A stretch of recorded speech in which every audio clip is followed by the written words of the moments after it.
Life Management Science Labs would like to acknowledge that we live and produce this podcast on the traditional lands of the Wurundjeri people. We'd also like to acknowledge the traditional owners of the lands of our listeners and our international colleagues. We'd like to pay our respects to their elders, past, present, and emerging.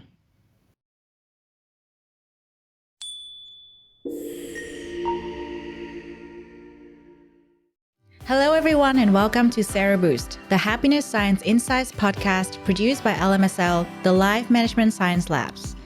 We're champions of life management science, providing structured insights informed by science and inspired by practice on key aspects of conscious living. Each week, we bring you scientific and practical insights on each element with the expert knowledge of professionals in the field. I'm your host, Lu Ngo, coming to your ears from Naarm, Melbourne, Australia. Let's learn together. Hi, everyone, and welcome back to Sero Boost. And on this week's episode, we are going to talk about being fully present to fully love. I really love the name of the topic because I love love. And thank you so much, Connie, for joining our show. Just to introduce our guest to everyone today, Reverend Connie L. Habash, MA, LMFT, is a licensed marriage and family therapist, yoga and meditation teacher, ecotherapist, spiritual mentor, and author of Awakening from Anxiety, a spiritual guide to living a more calm, confident, and courageous life. For over 30 years, she has helped thousands of students and clients overcome stress, anxiety, depression, and spiritually awaken. Reverend Connie creates a safe, heart-centered, nurturing space to be authentic, open, and transformed. She leads online programs worldwide, as well as retreats, workshops, ecotherapy sessions, and yoga teacher training in the San Francisco Bay Area. Discover more at her website, awakeningself.com, or on Facebook, facebook.com/awakeningself. Thanks so much for joining us today, Connie. Thanks for having me here, Lou. It's a pleasure. So I am very curious about your work because, you've got a very impressive bio. It seems like, you've done so many things in your career so far, and I'm sure they're not random. So I would love to hear the story of why you decided to do all of these things at once, or maybe not at once, probably over the course of many years, and how it's been for this journey.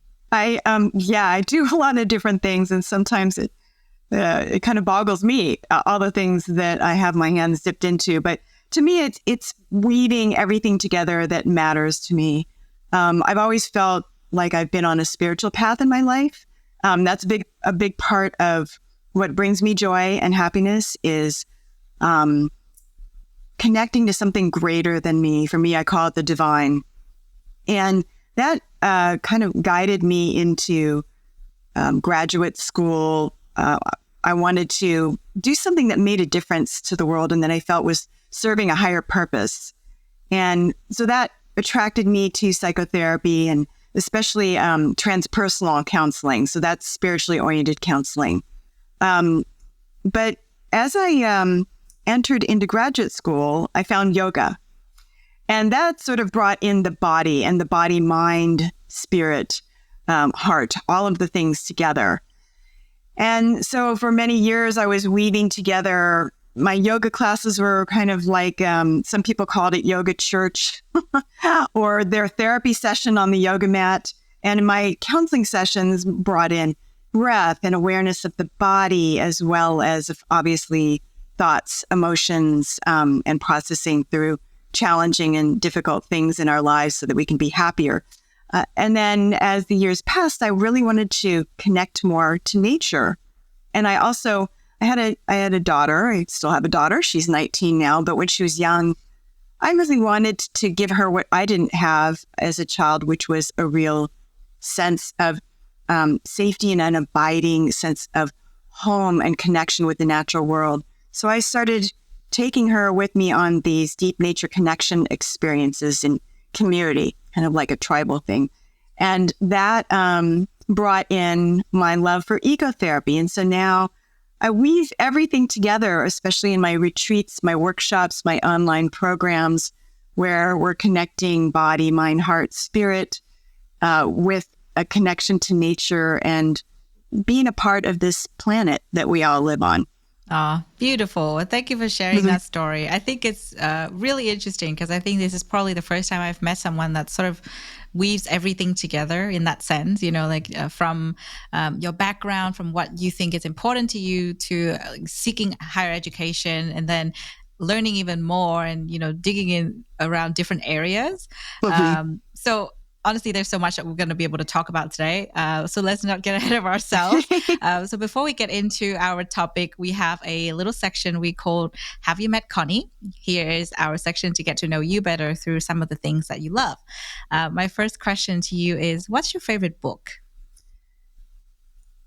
That's really hard. There's so many books that have had a deep influence on me over the years.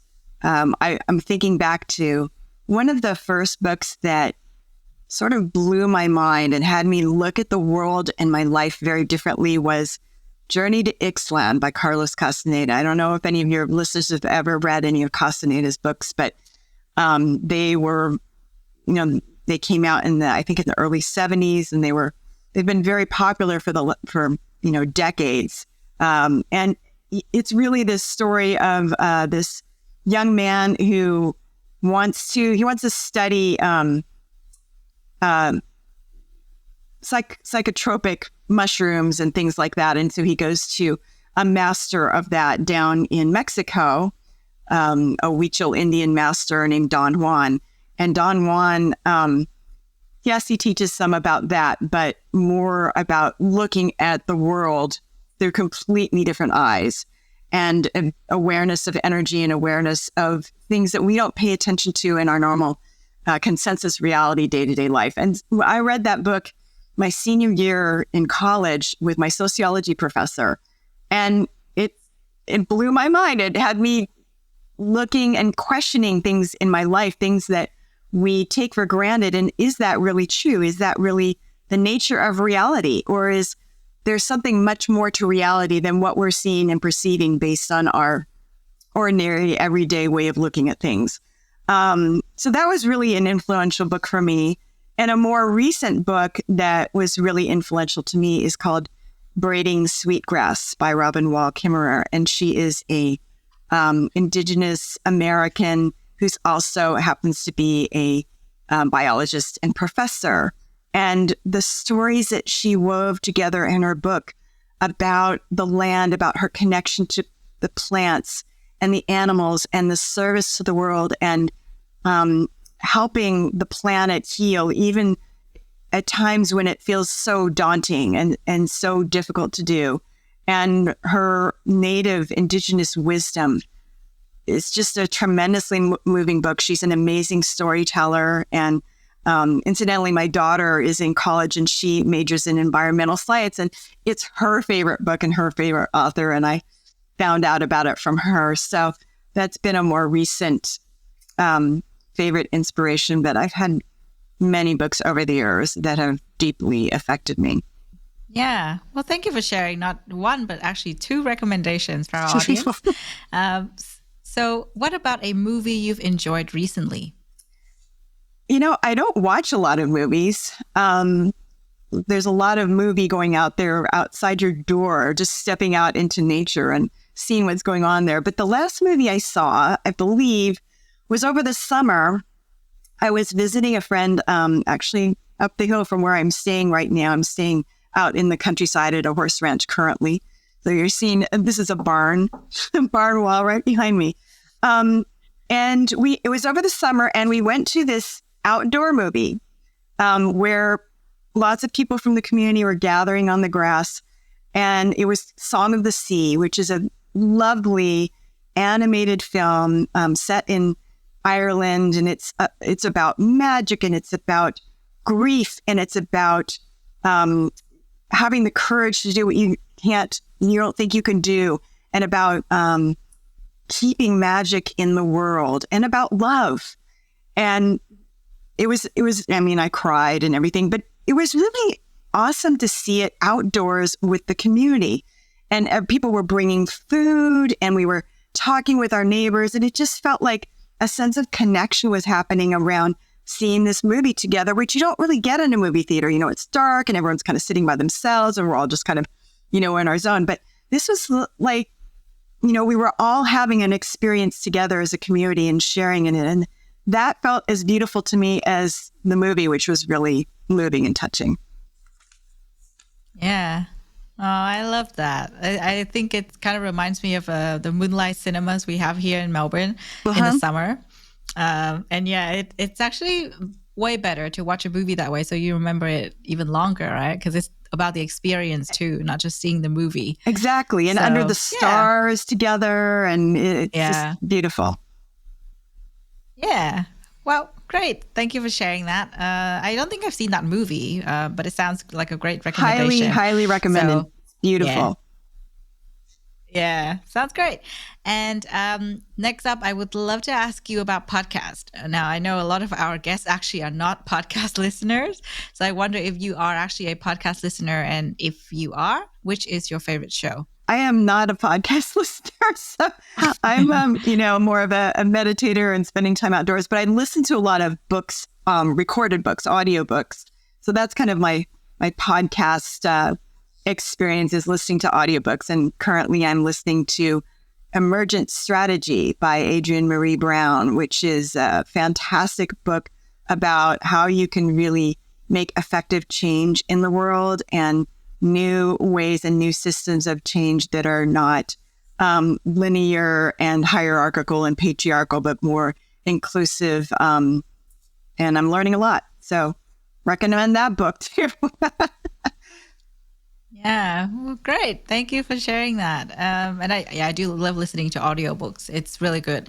And now if anyone has Spotify, they have access to audiobook too, which is even better. Right. Cool. Now, I am not sure if you have a role model in life, because, a few people have actually said they don't have role models. So if you do have someone that you look up to or learn from, I would love to know who that is. I have a few role models. The primary one is my main spiritual teacher. She's from India. Her name is Amma. She's known as the Hugging Saint. Her full name is Mata Amritanamayi. But she's a role model to me because, speaking of love, I think her message to the world is love and serve. And so she actually, I don't know if you've ever heard of her, but she goes around the world hugging people. She hasn't since the pandemic, sadly, but she has literally hugged millions of people for, she sometimes does it for more than 24 hours in a stretch, like sitting and hugging people that come to her. She's very well known in India. She's quite well known here in the States. She has gone to Australia, I know that, and to Japan. And but her whole life is giving of herself in service to others, and hugging is just one small part of it. But she has many, many charities. She has charitable hospitals. She has orphanages, and she has schools and universities. And whenever there's a crisis like a flood or the tsunami that happened in Japan several years ago, things like that, her and her devotees are there serving. So she's a big inspiration to me that I want to try to come from a place of unconditional love as much as I can. I think it's tricky using that word because I don't know that many of us humans can be unconditional in our love, but I think she is. And to be of service to, in some way that my life might touch at least one other person, and hopefully more than that, and also help the planet and help heal our world on many different levels. So she's a big inspiration to me. There's other spiritual teachers to me. We're going to talk about presence today, and a main teacher that I have learned that from is Leonard Jacobson, and he's originally from Australia. But he's a master of presence. And so a lot of what I talk about today about presence, I learned from him. And my favorite book by him is Journey into Now. So yet another book that's been a big inspiration to me. Oh, great. Thank you for sharing who you look up to. And I think it's beautiful because it sounds like they definitely have influenced your journey in a positive way. And I have not heard about them before, so this is cool for me to learn. Great. Next, and actually final question in this part, I would love to ask you about education because, it seems like you've taken quite a few courses throughout your career to be able to get here. And I wonder amongst those, which course has been the most influential to you? Wow. That's a really interesting question. Okay. So I think I'm probably going to need to say that I had mentioned that I'd taken my daughter to some deep nature connection outdoor experiences. And this is still offered in many places of the world. It's called the Art of Mentoring. And what it is, it's a week-long experience in nature, in a community. So there was a community of about, I think it was between 120 to 200 people, depending on the year. We went for 4 years in a row while they were still offering it here in California. And you become a tribe. And in that tribal experience, it's not like, wild and crazy tribal experience. It's more about creating community and supporting one another and bringing out different gifts that each person has and a deep sense of connection with one another and with nature. And so we would go out in these little groups, our little clans, so to speak, and spend a day in the forest and be getting to know the plants and sitting quietly in what's called sit spot, which is sort of like an eyes open meditation in nature, and getting to know the birds and understanding their language and what are they communicating when they're making that sound or moving in that way. They're telling us things about what's happening on the land and doing things like that I had never done before, like taking off my shoes and socks and going barefoot off trail through the forest and hiding underneath leaves and debris so that you're camouflaged and people can't see you, and then ambushing other groups and surprising them. I mean, having like fun, climbing trees, things that you should have done as a kid and maybe I didn't really get to. And so much joy arose in me and in my daughter. It was great to see my daughter because at the time she was only in 3rd, 4th grade. But so much joy in me as an adult, rediscovering that sense of aliveness, rediscovering the child in me, rediscovering the wonder of being in our natural world, and so many things that I don't know that are right outside my door, things that are happening, beings and creatures that I can connect to, and learning from the wisdom of the forest, what the wind can teach me, what the trees can teach me, what the little ant trail on the ground can reveal to me that I had never noticed before because I never stopped and took the time to really immerse in that. And then the sense of community that develops from that is palpable. And it's some of my fondest memories of the last 20 years. And my daughter's too. I mean, she still remembers the art of mentoring, it being a pivotal point in her life and what really made her fall in love with the planet and want to do something to give back to the planet. That sounds really cool. I've never heard of an educational experience that is similar to that, especially, learning more about the planet and connecting to nature and learning about nature, while you are there, right? It's different from all the other courses that I've heard about on this show. So thank you for sharing that. Yeah, you go through these experiences together with your group, and you have these adventures out in the wild that you would never have here. And then you have all these stories to share with each other, and it deeply connects you in your heart and your soul as well as connects you to the planet. So yeah, loved it. Yeah, great. So now that we've got to know you better, let's talk about today's topic, being fully present to fully love. It's a very big topic, I would say, because, love is a very big word and it covers so many different aspects in life. But let's put it into context. We're here to talk about the science of happiness, and I would love to know what you think of happiness personally. Happiness is an interesting topic for me from my yogic background. So one of my passions is yoga philosophy. And in yoga philosophy, very much like in Buddhist philosophy, there's an emphasis on letting go of attachment to expectations and to outcome. And I found that that's really served me well in my life and in discovering a whole new level of happiness. Because when we think of happiness, typically, it's very dependent on circumstance and conditions. I'm happy when things are going my way, when I feel good, when the weather's nice outside. I'm happy when that person likes me. And when I'm happy when I have chocolate. But when we don't have those circumstances or conditions met, then we can fall into feeling sad or depressed or frustrated. And so what I've shifted more of my focus to, I enjoy happiness when happiness is here, that kind of happiness. But that there is contentment. And the yogic word for contentment in Sanskrit is santosha. I just love saying that word, santosha. And contentment is considered a practice. It's not a condition or a state that's dependent on what's happening out there or whether I get what I want or I don't.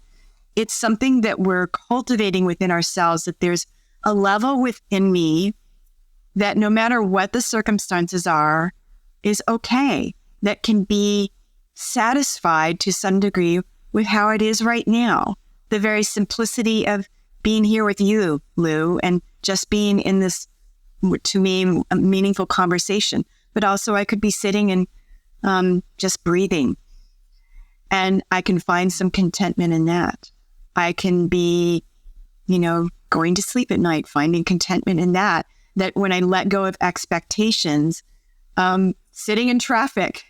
Okay, I'd rather not be in traffic. We have lots of it in the San Francisco Bay Area where I live. But if I let go of I'd rather be moving faster. I'd rather not be slow. I'd rather be getting to my place on time. And I let go to what is here right now. Okay, I'm alive here in this moment. I'm breathing. I can be enjoying the clouds as I'm crawling along at 10 miles an hour. I can be appreciating that I'm alive here in this moment. I can listen to some music. There's lots of ways that I can be content with this moment, even when things aren't ideal. And when happiness comes, I enjoy happiness. But I know that happiness based on conditions can shift and change. And so when sadness comes, then I can be present with that and know that it's also temporary too. And that's part of my contentment, is knowing everything's going to shift and change, and I can be with it and feel it and appreciate it for what it is. Yeah, I totally agree with that. And you touched on today's topic as well while you're talking about happiness, because you mentioned being present.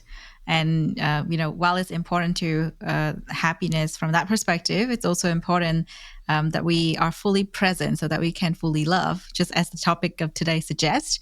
And I'm keen to talk about that a bit more soon. But I also would love to know what you think to be some of the biggest misconceptions that people tend to have about happiness. Well, I think one of them I've already talked about is that we need to get what we want in order to be happy. And I think that's totally false. That happiness is available to us right here, right now, if we adjust the way we perceive and our expectations and look for what is possible in this moment right now in our happiness. I also think that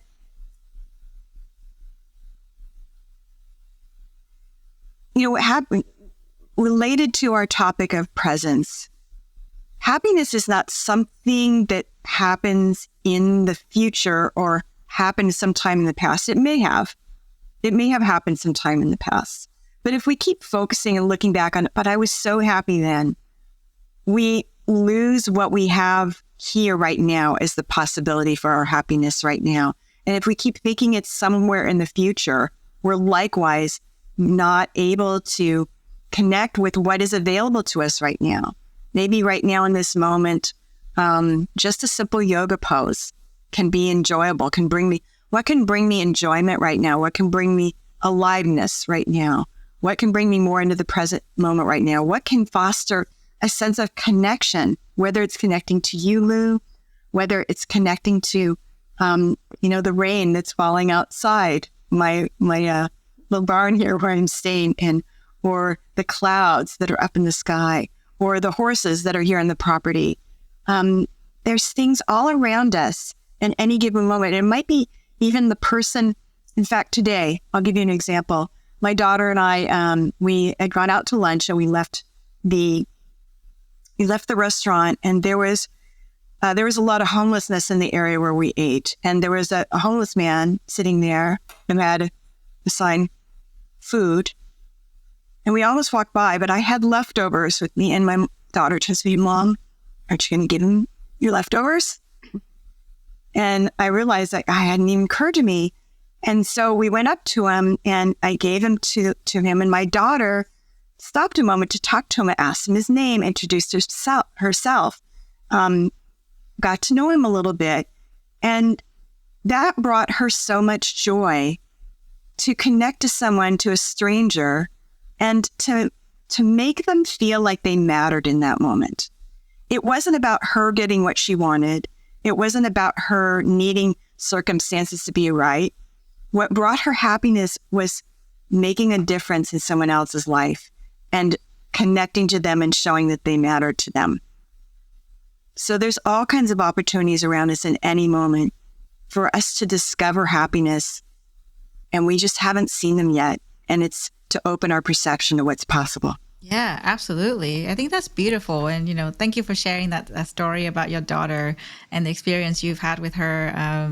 And it kind of depicts what this show is about, actually, because, a lot of the time we forget to look around us or pay attention to what could bring happiness. And, sometimes it takes somebody else to kind of point that out, or, take something to happen in our lives to redirect our attention. So I think that's kind of the wonderful thing about life. You get all the little nudges all the time if you pay attention. Absolutely. And love is a very big part of happiness. And I think that there's a really strong emphasis on the word love. It can be, like you said in an article that we've seen, both a noun and a verb. I think we all understand what love is, or maybe we don't. But, from that article, I had a quick read through it in preparation for this conversation. And I find it to be quite interesting. And probably a lot of our audience might not have seen that article yet. So for our audience, how would you help us to understand that in a nutshell, the fact that it's both a noun and a verb? Yeah. Love is, as you said, it's a complicated and very broad term. In English, we don't have very good ways of distinguishing the many different kinds of love and the expansiveness of what love means. When someone says love, it could mean a gazillion things, right? It could be, in Greek, they have philios, brotherly love, and they have eros, erotic love. And, Sanskrit is very similar. There's lots of different words for love. There's bhakti, there's devotional love, like love for the divine, and prema, affectionate love. But I think I'm thinking of love in a very deep and broad term that's beyond certain conditions, like, love for your parents, love for your children, love for your partner, but a universal kind of love. And that is both a noun in that it is a state. It is for lack of a better word, an energy. I think we might probably agree with that. We can feel love in ourselves, and we can feel when someone else loves us. And then it's also an action. That's the verb, right? And it's an action of giving and receiving. That love is, it's a cycle. It's a flow. So that when it experiences the full capacity of love, it's both the giving and the receiving and the being. The being is that state. So for me, becoming a state of love is presence. And I guess I'll get into defining presence right now. I define presence as bringing your awareness and your attention into the present moment as it is, with an open heart and a quiet mind. And when we're really present, when we're fully present with another, and that's in that article, I believe that's where I said, being fully present, those 3 words define love. When we're fully present with someone, that is the state of love. And I think we all know what it's like when someone's really present with us, when they're really attentive, when they're listening, when you touch and you're really present with that feeling of touch with each other. You're allowing yourself to feel it and take it in. That's when we feel loved, isn't it? When someone really is there for us. They're not on their device, right? They're not distracted by other things. They're not in a rush. They're right here with us. That's love. And so our attention, meaning, we're not looking around, we're not thinking about something else. It's focus here, and our awareness is on what we're focusing on. And then with open heart. So we don't have an agenda of, I want you to be a certain way, or I want this to be a certain way. We're open and receptive. The heart is receptive when it's open to whatever is, and with quiet mind. So we're not caught up in thinking or telling a story about what's going on. We're allowing it to be here. And I think in that presence with another, we become love. And love, another way to think of love is it's respect, it's caring, it is honoring another, it's celebrating another, it's appreciating another, and all that is. When we're present, and we can be present with anything and anyone, we naturally come into a state of love. My teacher, Leonard Jacobson, says, you can be present with a pencil and be fully present with it, that you're simply open to it. Your heart is receptive. Your mind is quiet. And you can be in a state of love with a pencil. And that may sound silly and kind of weird, but when you start living life this way and you can be present with anything, you start to become love everywhere you go. That there's no condition or situation in which you can't be that state of love. And then you can be giving, then you can give and receive. When your heart is open, it's open to that flow, that you give that love through your attention, through your presence, and you open to receive it through that presence from another, through that attention and awareness and kindness and respect and honoring of another towards you. It's like the flow of water.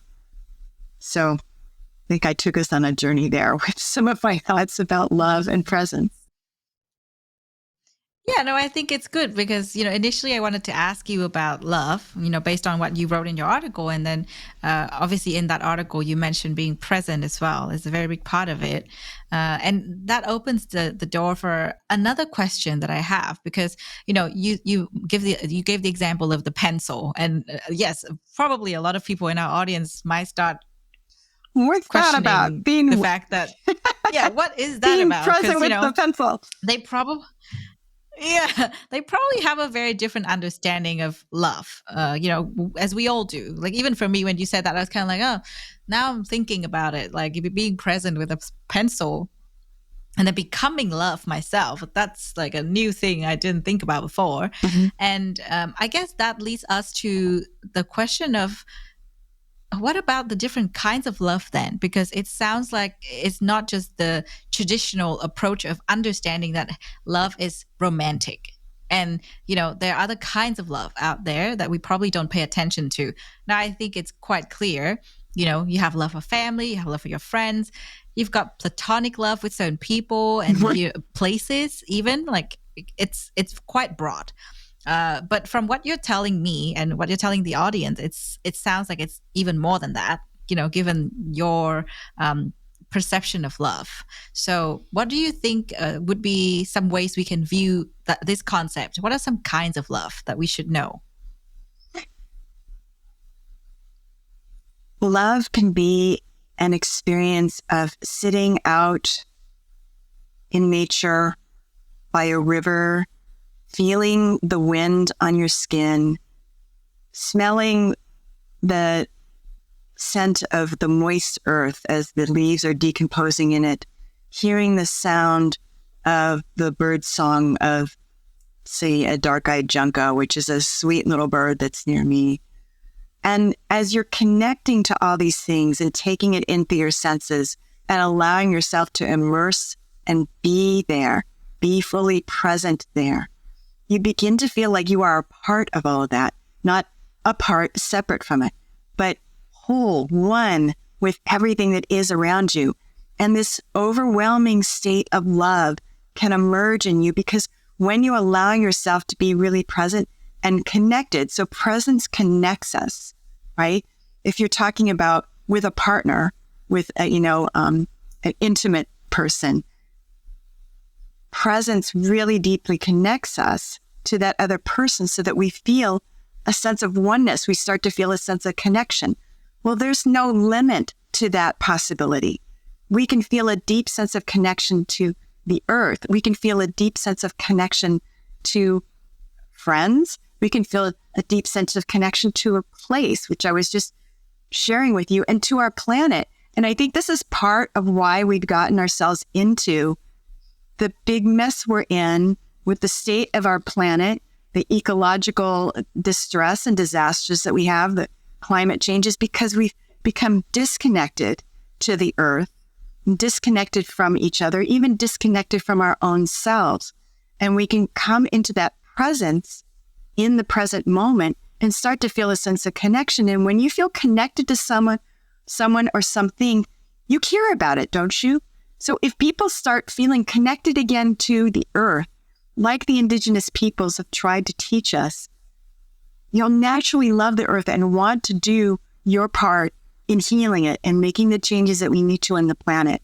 And when you feel that sense of connection with another and that natural love arises in that present moment, all your relationships are going to deepen. Yeah, absolutely. And it sounds to me like the being present part here, when it comes to being fully present to fully love, it's quite close to what we understand as the practice of mindfulness. So what do you think about that? It's similar, and there's some differences too. So my understanding of mindfulness is that we have an awareness without judgment of what we experience. So we are aware of our body sensations.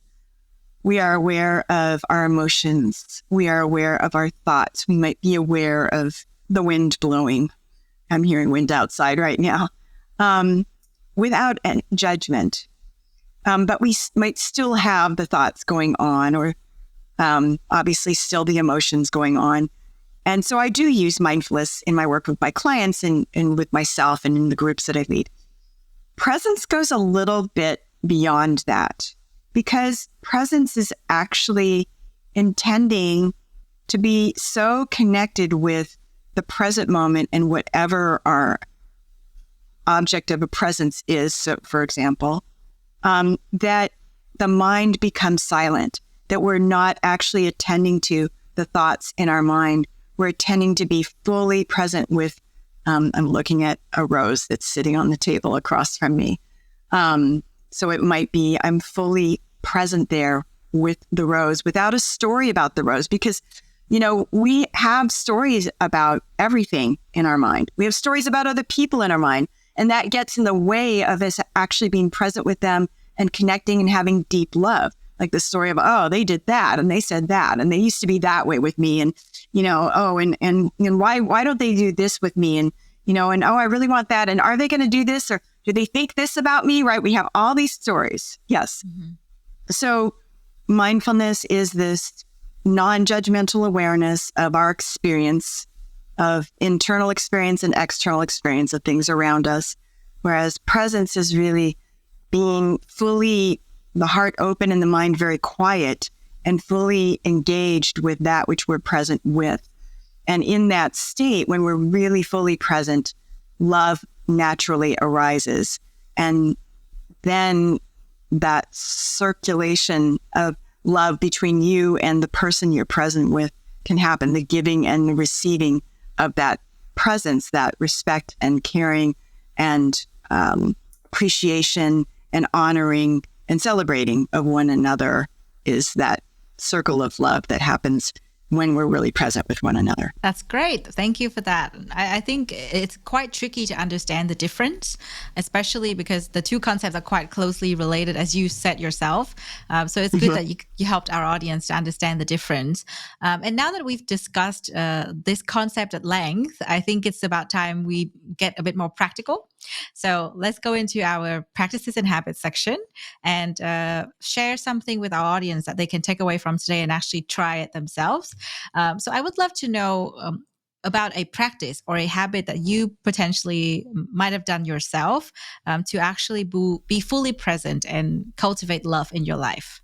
Well, that takes me back out into nature again. And one thing that I do is actually sensory experience of going out into nature and being fully present, say, with a tree and touching it, smelling, taking in the colors, the different colors of the leaves and the bark, feeling its roots down beneath my feet. Maybe I'd even take off my shoes and experience that. And in this full sensory experience of deep connection with the tree where I'm becoming very present, I naturally feel a state of love there. And this can apply then to people, that when I'm with someone else and I really want to be in the loving state that I can be in, and also be giving and receiving that love, so the action of love as well as the state of love, I practice being present with them. How much can I actually take in their words and listen and not be in a hurry and attend to their needs, feel their touch, feel their hug, really take all of that in a sensory experience.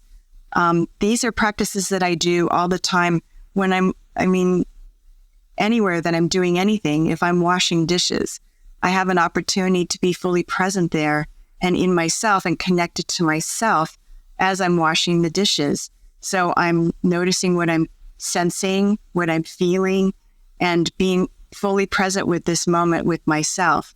But then I think the deepest practice might be that I sit with myself and become present with what I'm feeling, which is like a mindfulness practice,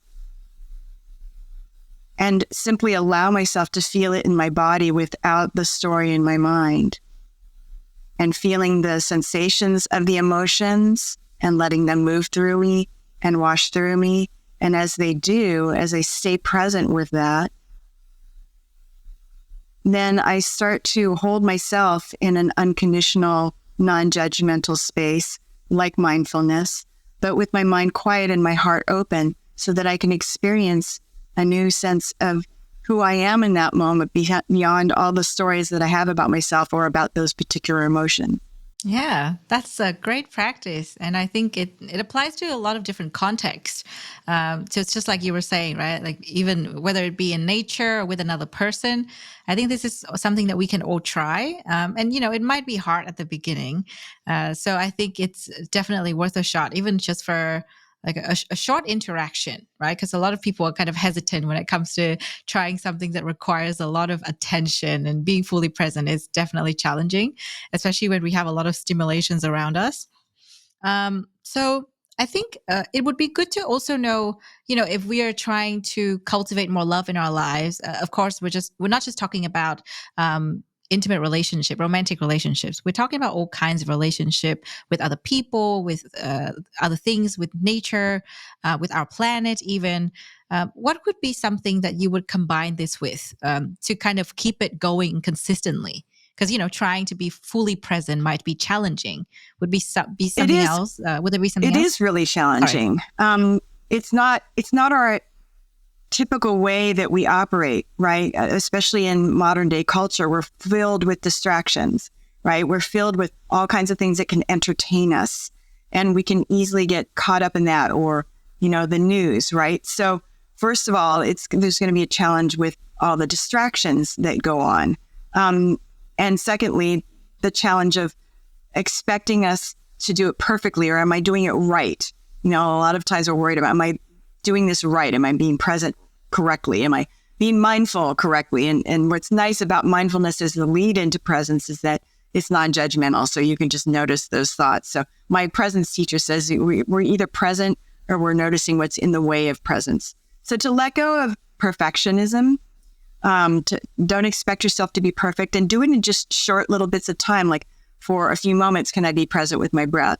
For a few moments, can I practice really opening my heart and being present with that other person? And then for me, yoga is a great way for me to develop that skill of being present, because when I'm on the mat, I don't have to be answering to anyone else. I don't have to be doing anything perfectly. I can do the practice for myself, and I can see how present can I be in this pose or with these sensations in my body or with my breath, and how quiet can my mind become, and how open to the experience can I be, and letting go of it needing to be perfect, or letting go of, my judgments and comparisons, and simply being there in the present moment with what is.